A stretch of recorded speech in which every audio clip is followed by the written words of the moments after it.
Hey everyone, it's Lisa from the blog farmhouseonboone.com, and today I'm going to show you how to make gingerbread whipped body butter.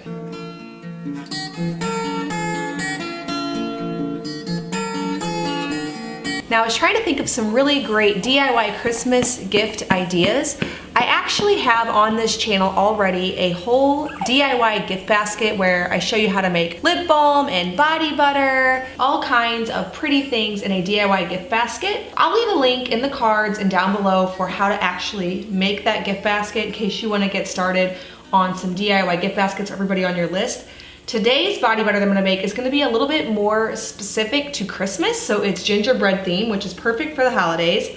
It's wonderful for the skin. It's the same basic recipe. We make this all the time and everybody in my family loves it. My mom always asks me for more. It is very wonderful for the skin, not super greasy, and perfect for the winter months. Whenever, I don't know if you're like me, if your skin gets a little bit dry from the heat in the house. So I'm gonna start by using a double boiler here. I don't have an actual double boiler specifically, so I'm just gonna put some water in a pot, bring it to a boil, and then just put a glass bowl over top.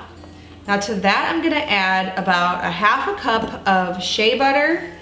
I don't measure, I just kind of eyeball what would be a half a cup. It always turns out, so don't worry.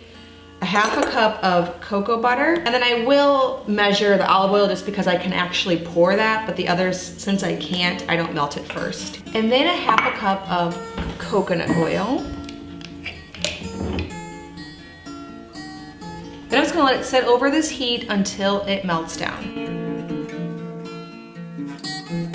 After it's all melted, kind of remove it from the heat. First, I'm gonna add in a teaspoon of vanilla extract.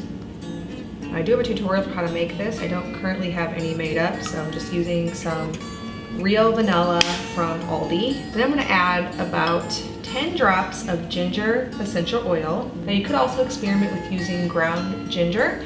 Thought about doing the same with cinnamon. That's an option. 5 drops of clove essential oil and about 5 drops of cinnamon. Now if you do want to substitute dried cinnamon, dried ginger, and dried clove, I would recommend about a teaspoon of each. Now I'm just gonna pop this into the freezer, and once it gets semi-solid, so not all the way solid, we don't want to block here. We want it to where you can still dip your spoon in and get a little bit out, because I'm gonna put it into my mixer next with the whipping blades. So it needs to be semi-hard, but not all the way hard so that it can whip it. You could also do the fridge if you have a longer time to wait, but I wanna make this pretty soon, so I'm gonna put it in the freezer. All right, I just brought this out of the freezer after about, say, an hour and a half, and it's just at the perfect consistency to start whipping it. As you can see, it isn't solid, but it also isn't liquid, which is what we want for the perfect whip. I am gonna get this going in my mixer. Also use a hand mixer, KitchenAid, whatever you have. I have a Bosch mixer. Now, I get asked a lot of questions about this thing.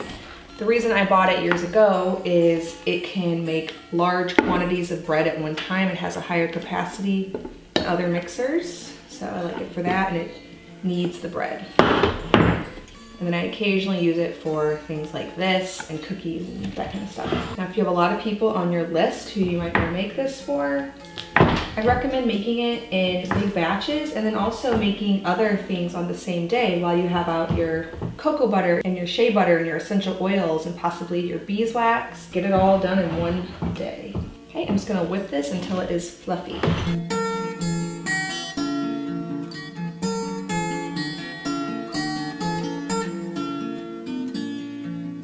After it's nicely whipped, I'm just going to put it in my jars.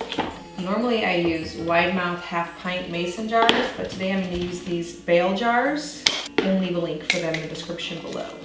Well, I hope that you enjoy making that gingerbread with body butter for some people on your list. If you're interested in making more homemade body products, I have a whole ebook with all of my homemade body products in it. That way it's a really easy resource. You can put it on your phone and you can just look through if you want to make lip balm, body butter, hand soap. I have a whole bunch of things in that book, and I will leave a link in the description below for you to grab it. Also, let me know if you like these DIY Christmas gift ideas. I'm thinking about putting together a blog post, possibly a video too, with all of my gift ideas. I do have that gift basket. If you want to make gifts for your friends and family to either save money or just to give things that are a little bit more personal than just going and buying something at the store, I'm thinking about putting together a post and video like that. So let me know if you would appreciate that. All right, well, thank you so much for watching this video. If you're brand new to my channel, go ahead and hit that subscribe button. I make 2 new videos every week on food from scratch, natural living, and a handmade home. Thank you so much for stopping by the farmhouse.